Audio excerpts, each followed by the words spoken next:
All right, it's episode 15 of the Don't Tell Me, Show Me podcast. This is where we respond to people's questions, people's feedback as much as we can. And Mark, you've had a brilliant conversation recently with a performance director who you work with, who's raised a really important issue with us, which is how do you review an action? Like how do you evaluate? How do you know in the moment that something's working, not working? How do the athletes know what's working or not working? How do coaches know? What processes can we put in place to be quicker at learning about what's happening to enable us to then perform better? It's interesting, isn't it, Simon? Because if you made the list of the critical elements of a great athlete or indeed a great coach, but if you look at in pretty much any sport, it's their ability to be aware live and make adaptations live, or keep doing the thing that's working live. You know, we want everyone to do it. There's a Women's World Cup on at the moment, and you can see they're not really shifting many teams until the halftime talk. So they're repeating things that aren't good choices in the first half, and they're waiting for a halftime talk. It happens in so many sports. So it was interesting because it was a national sport I'm working with, another one of the 18-month support strategies. And when we're having a conversation, it was quite clear that one of the challenges we have is many athletes, when they retire, the vast majority of high-level coaches are ex-athletes. Potentially most of them have been athletes at a high level and then moved across to coaching.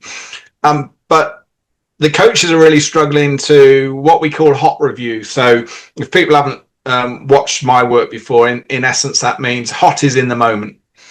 So can I review myself in the moment, in my state, my scanning, what I see, the options I identify, the one I go for, how I execute that intervention, our review, how was my commitment, how was my choice, how was my execution, just that process of being accurately aware and recognizing what's working well, recognizing what I need to adjust, irrelevant the environment or the situation.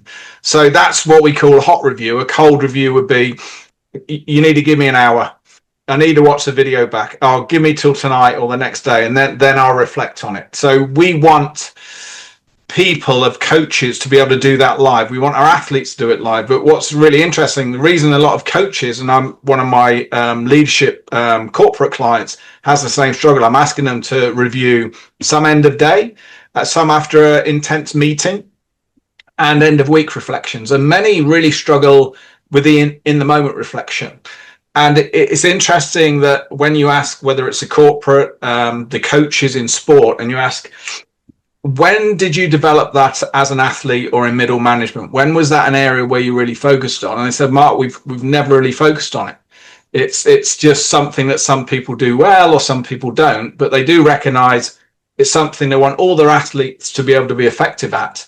And them themselves, they want to be more confident at being aware and accurately about how am I doing right now? Because how important is that, Simon, of how am I doing right now? Whether that's in practice, it's off season, it's pre-season, it's building up to the knockout of a big match selection, whether it's in the big tournaments, whether it's just a league match. It's so critical. Yeah. I mean, it's also related to your state, isn't it?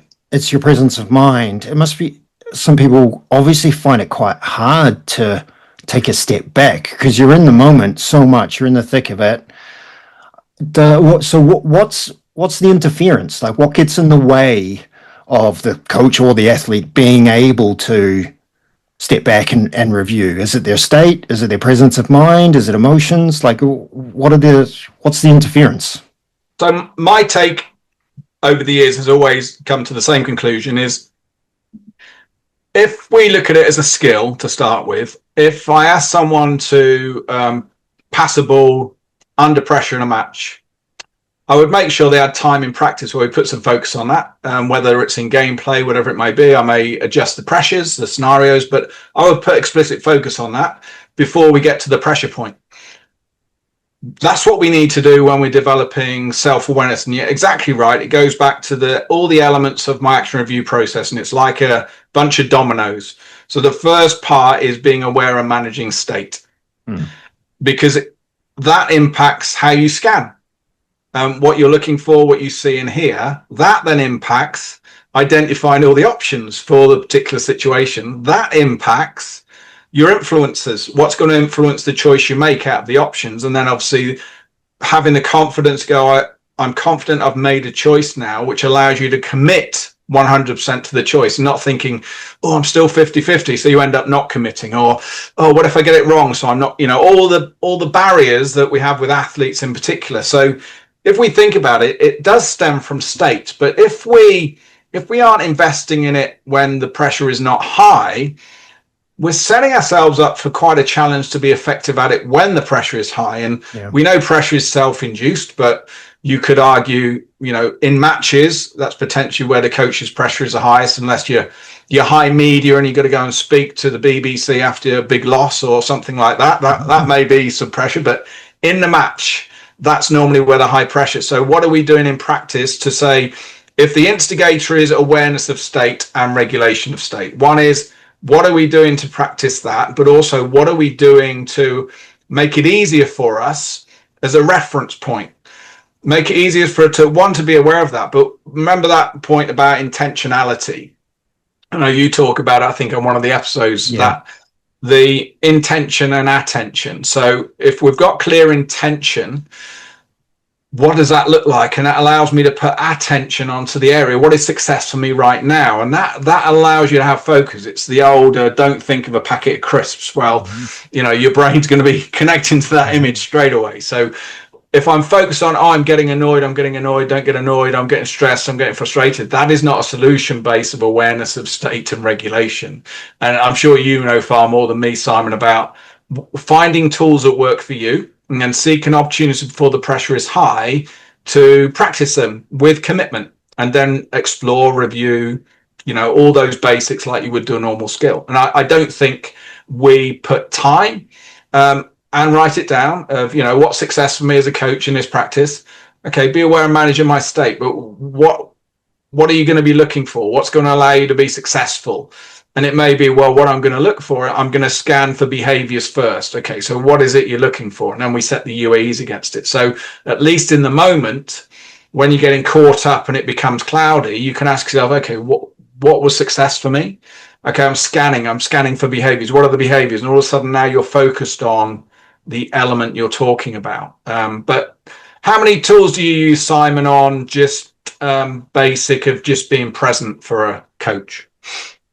Well, I like that. I like starting with state, and I'm actually remembering Paul Kelleher, our recent guest, talking about how he reduced his stress by identifying in games what is going to stress him out. He's game planning for his own stress management. He's looking at a certain game and saying, well, a certain player might take a particular choice or action in this game. They might get lulled into something. They might commit too many fouls. Like, he can anticipate in advance what's going to drive him nuts, basically, in the game. And so he's writing those down pre-game. So I would imagine that must take the power out of those moments so well. I really admire Paul for doing that. Like that takes quite a lot of self-awareness to do that. I think if you write back to Paul, and if you haven't watched that episode, please do. One of the elements that was interesting for Paul was he was losing his personality a little bit, wasn't he? He was getting stressed because of high expectations. His expectations of transfer from practice to the match was unfair, unrealistic. So he was seeing below expectations that he invisibly set in his head, and that was then frustrating him. But then when he went to play golf, he still wanted to be successful, but he was looking at the game in a different way. So it wasn't as if he didn't care about golf, but actually his expectations were different. He was focused on the moment and being present. He was fine with the communication around him, but he was still being present, and it gave him a different experience. So I think one of the things that everyone needs to be mindful of is, how am I setting my expectations up? And that boils down to, again, well, what data are you working with? Because we can't work with outcome data if we're looking at expectations when the environment and the pressures are different, the opposition's different. So what can we look for? So we can start to look for them. Well, what are the elements that the athletes have presented that they can do under pressure consistently? Okay, so how have we tested that? Okay, so now what can I look for now? So it may be a simple thing like I'm getting frustrated because the communication goes flat when things don't go well.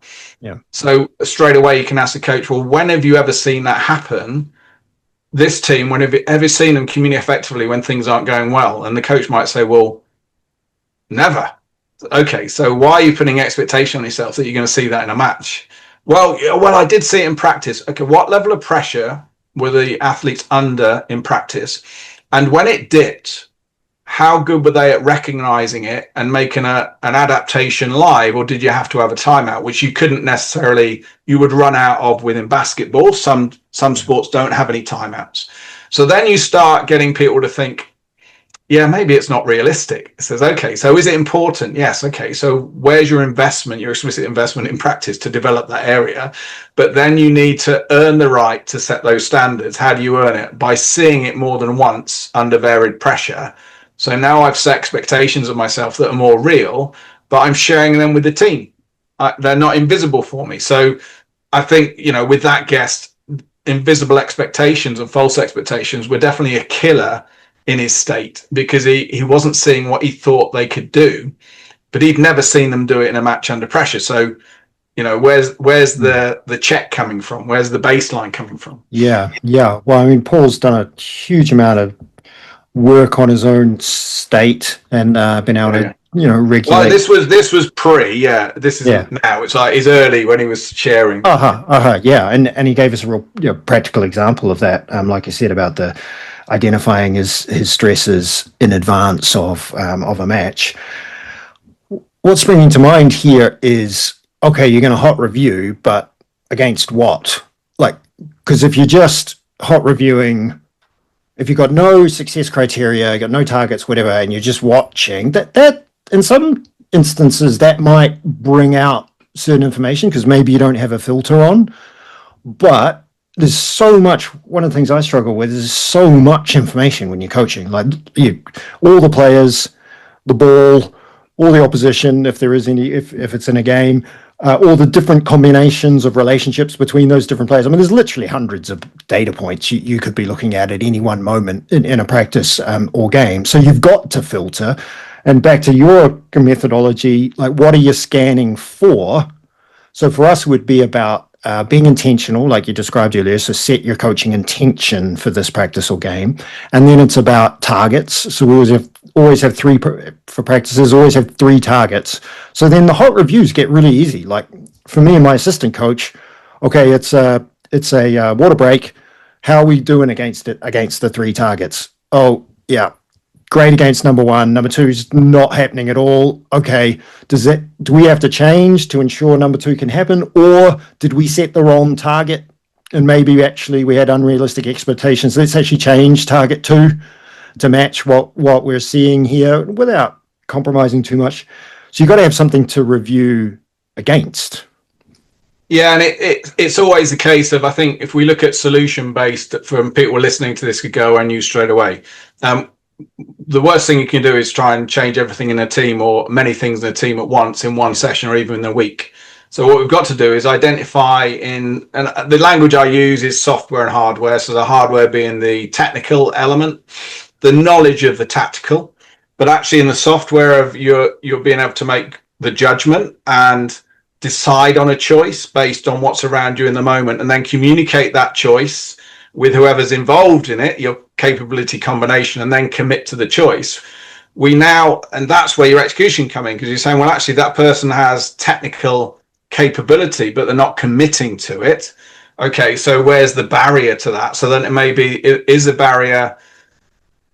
I'm not sure if they're sure of the choice. So then you can look at, okay, so if I'm now recognizing, this is a point you made, Simon, about 5 minutes ago, is if what I call is baseline check. So what that is saying, I'm going into this session now and I want them to play a game, or you're just coming into a team and you're saying, okay, play and just play, enjoy, play how you play. No expectation from me. But then when I'm looking at as a coach, I'm looking at, okay, how is a team performing? My expectation, I have none now because I'm exploring what's the reality. And now I'm looking for, how's the team composure? How are they communicating? I'm interested in the choices they're making now. And and it may be yes, I understand, not sure, question mark, not sure. So at least you're looking at it in an inquisitive way, as opposed to, before even doing that, I have expectations of what I need to change or what the team should be doing. Is now I'm looking at, and it all boils down to, where's the source of a breakdown if I'm scanning baseline. Now, once I've identified that, I can then start putting interventions in practice where it may be one thing. So if we're recognizing the communication or the scanning, or people can not being able to commit to a choice in the moment under pressure, we can just pull that back to, okay, so what's preventing you from committing to a choice? So it may be, well, I'm not sure of what to do in this moment. You go, okay, great. So now we know it's a bit of a match IQ element, so my investment can be there.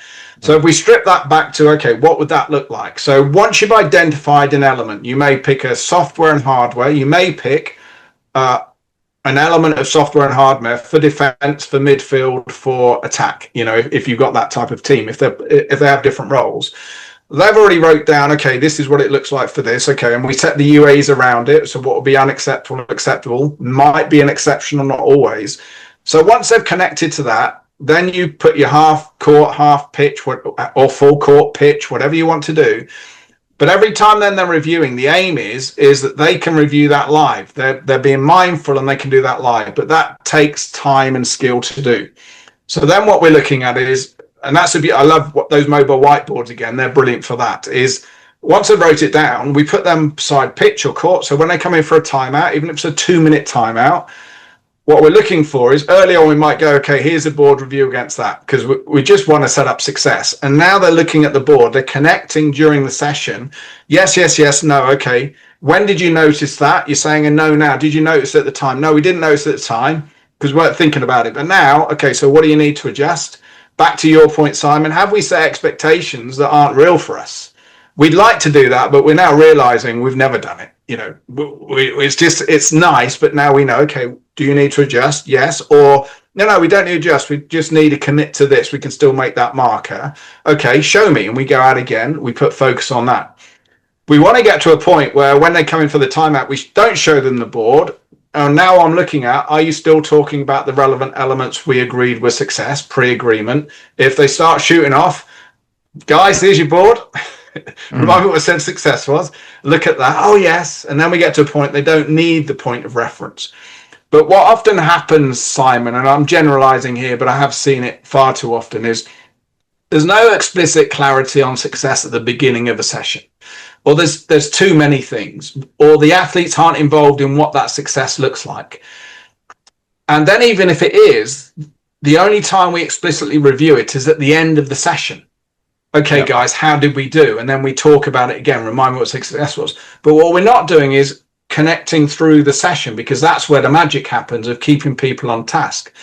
But then as a coach, what we've got to do is say, I need to honor that. So if I'm seeing 10, 15 different things, I, as a coach, want the writing reflex, the correcting reflex. Oh, and let me share this, or, I've got to be saying, actually, if we've done our research right, and this is what our focus is, even if I see these things, let me write it down in my little notebook. Let me take a little voice message on my phone, whatever, but I'm not going to mention it to the athletes. Not in this session. It may develop later on, but in this session, I'm going to honor what we agree. So now, what's going to happen to the coaches now? The coaches know what they're going to scan for. Their expectations are only set what we've pre-agreed our expectations are. So if they're too easy, me as a coach will be looking and thinking, they're making them too easy. So what do? I have an option, right? I could go, well, I'm going to now manipulate the environment and make it a bit more difficult. I might whisper something to the opposition, or, change the environments, whatever it may be. Or I say, right, timeout, review how we're doing, and see if the athletes say, we're nowhere near that, coach. We've set false expectations up, but we need to review that now. So we're never going to make it. We're not ready. Or, no, we are, but we need to pay more attention to this. Okay, what's that look like for us? Okay, great. Do you need a minute? How long do you need to sort that out? Great, show me. Off we go. So all the way through, we're connecting. So it allows a coach to be focused on something that we've all agreed. It allows the athletes to be focused on something that's meaningful. And now when we start to do that, we're starting to build a language of intentionality with everyone involved. which should then transfer into matches. And some of the great teams I've worked with, even at a national level and elite sport, that's what they're very good at. The coach is never leads the pre-match talk. It's the players that lead the pre-match talk. Now, the coach may be sat there, okay, get bang, bang, bang. And then the coach will ask a question, okay, what about this? Or let me share this scenario with you. Where's it here? But there's got clear parameters of expectation of success. And it's not around a result. It's around either our behaviors we know when we commit to this, we are successful, or it's our ability to commit to the choices based on what we see and the permissions of what certain players on the court or the pitch can lead in making those adaptations. And then we're reviewing against those. So it becomes easy for everybody because they're used to it, because that's what they've done in practice. It's not something we only do in a match and then go, Mark, there's no way my team could do this in a match. Well, of course they can't. I remember years ago, I was working with Great Britain badminton, and I was speaking to the performance director, and it was obvious that halfway through a match, they have the coach has a chat with the athlete, and I was watching them at international events, and the coach was sharing 10, 15 things at this athlete, and you could see the athlete was underperforming already. It was like nodding, and nothing was transferred. And when I spoke to the performance director and said, look, what we need to do is get the athletes really being more aware of what's working, what's not. But in simplistic, if I can only pick one element, what would it be? And strip back to, is it state? Is it judgment of choice, commitment to the choice, whatever it may be? And the performance director at the time said, Mark, there's no way our athletes could do that. And I replied with, yet. Okay, so can I ask you this? How many times have you invested in that in practice? How many times have been explicit as an area to develop on your session plan? And he said, well, we haven't got time for that, because, we've got our technical markers we need to work on. And it was, even as a performance director at the time, there was no connection to, just because they can't do it. Maybe there's a correlation between we haven't invested in it before the pressure for allowing them to be able to execute it under pressure. Yeah. Wow. Okay. A lot to unpack there. Hey, what's the difference, if any, between a hot review and just pure observation? Are you talking about observation of self or others? Others. So I'm a coach. I'm observing the athletes, what's happening in front of me. What's the difference between a hot review and just my ability to observe? The skill in an effective hot review is the same skill of you observing. So your ability to be present, your ability, whether you use self-talk of, okay, let me look for this now. And now I'm filtering my scanning. I'm use what I call a shotgun and a sniper. So the shotgun is I scan across, and then the sniper is I'm looking at one specific person or area or situation. I'm keeping an eye on that for a little bit of window to see where I can spot the trends. So that is me being mindful, accurate of others. My hot review should be equally and everyone does it in different ways. My hot reviews with the people I support, I always start with self first. So how was my state? How was my intentionality? How was my scanning? And if they've got to work on, how was that? And then they look out for the team. So, okay, so how was the team? So it's always self first, because often they start to spot, actually, my state wasn't there. I was getting frustrated with the referees or the umpires. So, well, now I'm aware of that. When you start sharing with the team, that could be a ripple, because now are you seeing accuracy? If you're caught up in having a go at the umpire, where are you not scanning in that moment? Yeah, as an example. 100%. I mean, your attention literally narrows, doesn't it? I mean, adrenaline narrows attention. You're literally seeing less. If the more you get fired up as a coach, the better, or sorry, the worse your decision making is likely to be. And there's sometimes a stereotype of the coach getting fired up, and sometimes it has a short-term effect, or maybe you can get away with that once a season, but generally it doesn't work. I want to share an experience I had actually on Tuesday, last night. I came to practice, usual routine. I had a phone call 7 or 8 minutes before practice start, before we have our team talk in the gym.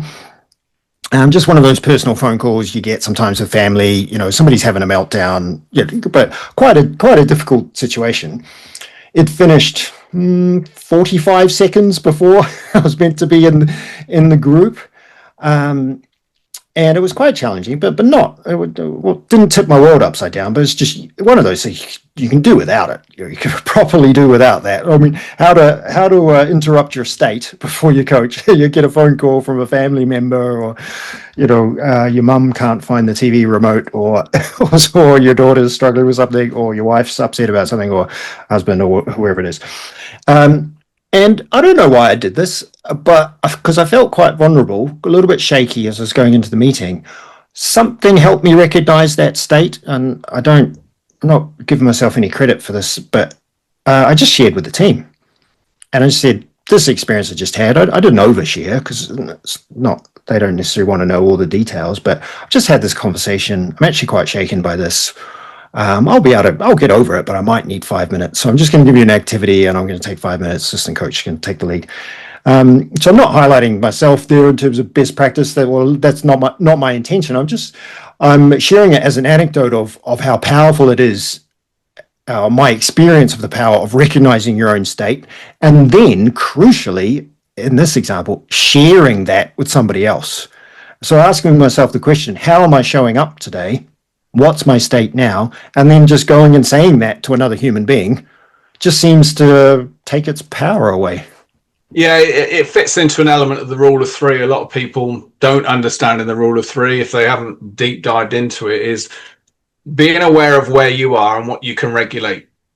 And if you then recognizing you're unacceptable based on what's been pre-agreed, or you understanding I now can't operate at a minimal level of acceptability in judgment, scanning, state, communication, whatever it may be, then I reach out to a peer. If I can't self-manage, I reach out, and it may be it may be an assistant coach, it may be, it may be a parent you've developed a rapport with, it may be a senior player. It doesn't matter who it is, but you recognize in this moment, I'm struggling, I can reach out. And we do that with the most junior player, the senior players. We do that in senior management in the corporate sector. It doesn't matter who. What we're saying is, I'm recognizing I cannot self-manage at a level of acceptable in whatever element it is. Same as in hardware. I'm struggling to work this out now. Okay, I reach out to someone. I'm struggling. Same as scanning. Great example, Simon. The amount of coaches that say, Mark, I'm finding the scanning is burning my brain out because I've never really scanned before. I realize I haven't really scanned before, and it's really hard work. It's draining me. So they get this fog. So I go, okay, great. How long have you gone for now? And you say, Mark, 10 minutes, and that's me. Great. Do 9-minute intervals. So you do 9 minutes, but you already know your assistant coach now, right? We're going to swap on scanning. So at 9-minute point, I'm just saying 9 minutes example because that's what you said 10.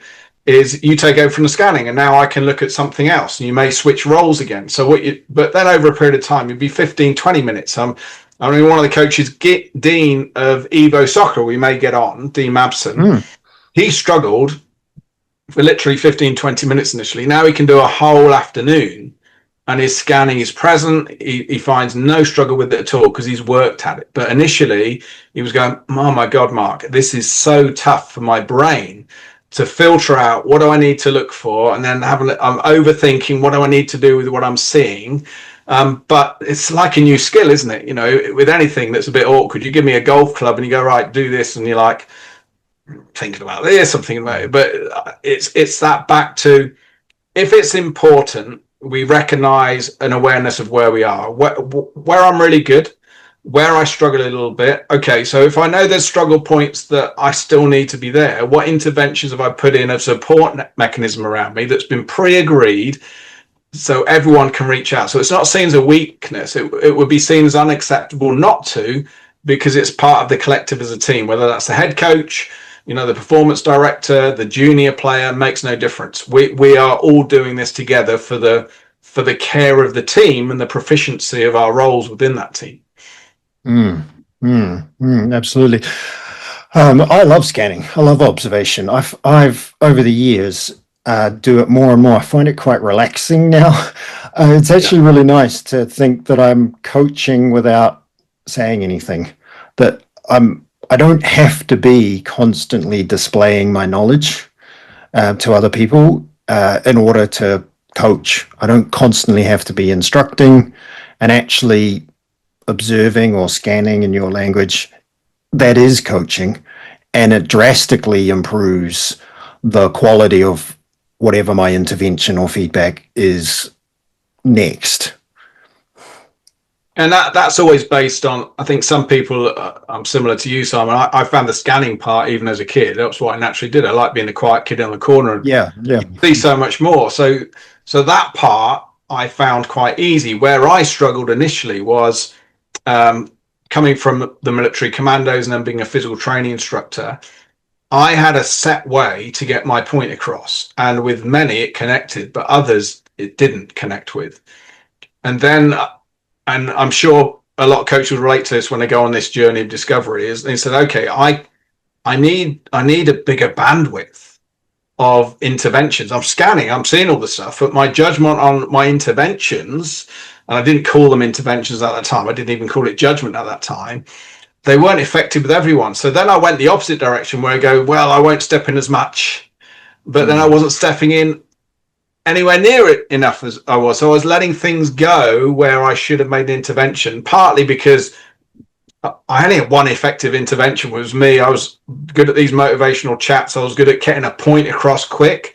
I was good at the whisper in the ear, but mostly with the guys that were already mentally resilient. And I did get better at that, but it took a good 6 years of me saying, I'm going to get better at this because I'm not good enough. And every day, and maybe that was me being a bit of a weirdo, because this was sort of in the 90s and no one was discussing this with me. I said, intentionality. Every day I was going, right, this is my focus. How can I find another way to communicate this? And I was doing that every day. But it still took 6 years for me to go, well, I've got a bandwidth now. It took a lot longer to explain what that is to others. I still couldn't really explain it, but I know how to do it now. Yeah. I find myself sometimes almost, it's almost a game I play with myself, is like how little can I coach this session, whilst obviously still coaching. I don't mean back up, but like, what's the smallest number of interventions I can have in this next hour or whatever it is, or how can I coach person A via person B, and like what's like if you were to come in, or somebody, or a parent was watching me on the sideline and they would say at the end, I'm not sure what were you doing.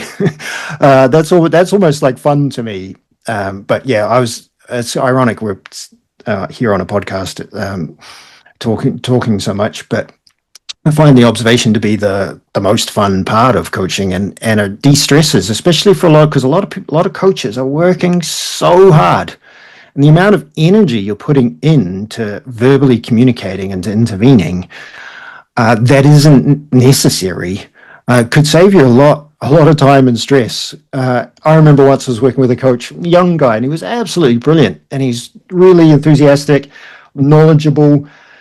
And I sent him a task, but he just talked. And I sent him a task. Okay, in the next 10 minutes, you can only talk via questions. and he couldn't do it. He couldn't do it. And he's, but since then, he's really grown. But it just shows that once you shine the light of self-awareness is shined on our coaching, it's really quite illuminating. But just to conclude, I want to come back to our hot reviews, making sure we're giving people some value here. And I'm sure you've got more things to add as well, Mark. So what are the takeaways that you want coaches to take away from this, the nuggets from this podcast? If you look at this as a simple framework, you can use irrelevance across into coaching. Always ensure everyone involved in that session is really clear on what success is, and it may be for a phase of a session, maybe the whole session, but it's wrote down. It's clear, and there's no gray in it. And then at any point during the session, whether you're doing hot one-to-ones, which is where you pull a player out and you just speak to that one or two players while the live play's on, whether it's an injured player on the sideline, you're saying, okay, how are we doing? Or, what are you seeing? And we're referencing back to what's written on the board. When we have a timeout, okay, how are we doing? Based on what we've pre-agreed as success. At the end, okay, how did we do? Based on pre-agreed as success. And set an expectation is, we are not expected to get an outcome difference that's sustainable in one session. But what are we looking for? And it may be this session is to develop awareness, knowledge of skill of an area. It may be to be more consistent in how we communicate, how we scan, our judgment in a certain position. It may be a technical element of play, of choosing this play or adapting it, accepting feedback. It doesn't matter what it is, but saying, let's give ourselves 3 weeks, 4 weeks to ensure that this can embed a tangible level of increased productivity, capability in a match under pressure. So what we're doing is the next session doesn't have to be different. And I think this is where a lot of coaches feel that every session needs to be different because that stimulates fun and enjoyment. What we need to be saying is engagement and enjoyment, your byproducts, yes, it was fun. But are we saying is, look, there's many ways we can adapt the session, but let's not have a new success for every single session. Yeah. There may be, look, this is still our success, but how can we tighten up a little bit? How can we make it harder for us? Do we need to make it easier? Do we need to change the capability combinations in this? Because you guys work well, but what if we switch you guys now? What happens? You know, switch the teams where you're giving them little whispers. Okay, how can you break this down? Let's go at them. Let's see. So it doesn't have to be replication of the same of the activity, but what we need to do is make sure the principle I always use is we are where we are. We need to establish that first, and then we're ready when we're ready. So if I say, oh, we're ready, coach, says, okay, so how are we going to test it? Okay, let's put a decent level of test against. So let's set what success would be. Let's go at it. And if not just one off, if a few times ago we're nailing it, go, okay, we are ready to move on. So what's next? But if then we recognize and say, oh, we're not ready yet, coach. Okay, great. Okay, so what do we need to do now? Bang, bang, bang. So there's real purpose. So that allows the athletes to be engaged, but also allows us to be engaged in an element that is a fair expectation that can start a collaborative communication of purpose with the athletes we're working with. If you just do that one element and then connect it, so every athlete, before they turn up for the next session, should know what the next session is. They shouldn't be turning up going, what are we doing today, coach? Because we need a connection in the journey. Let's work on this for 3 weeks. Okay, how are we going to go? So then it becomes one, less stressful for the coach. It becomes a lot easier for the athletes to have focus of clarity. But we're not dropping the standards, but the standards are ones that are achievable if we pursue excellence. And that's the beauty of it. Yeah, great. Okay, I want coaches to take away the value of targets, not only in giving you something tangible to focus on and deliver against in a session, but the way that targets, or defining what success looks like in your language, enables you to review. So if your targets improve, your reviews are almost guaranteed to improve as well. Yeah. And it may be, Simon, as an example for the grassroots, and indeed even some performance teams I've worked with, is your success over 4 weeks may be that every single athlete engage with useful feedback in every timeout we have over 4 weeks. And because you may have recognized it's the same 25% players that are always talking. Or hang on a minute, that's no good if the person that needs to be talking is on the left wing in defense and they never say anything. So that may be a success criteria that you share with everyone, the value of the why, and you manipulate the situation in a supportive way to build everyone's confidence to share something of meaning as we go through the journey, not just say something for the sake of it. So that in itself is a success criteria that you can benchmark, you can set, you can measure how we're doing over the weeks to include everybody. That in itself is a critical marker of success. Great. Thanks, Mark. That's episode 15 in the books. We'll see you again next week. And don't forget, guys, like, share, all the buttons, whatever it is. But also, if you're taking anything from this, please put it in the comments. But also, if you want a deeper dive in an area, or you've got some questions of where does it sit in your world, leave the question underneath as well. That will help us help you. Yeah, absolutely. Great. Thanks, Mark. Thank you.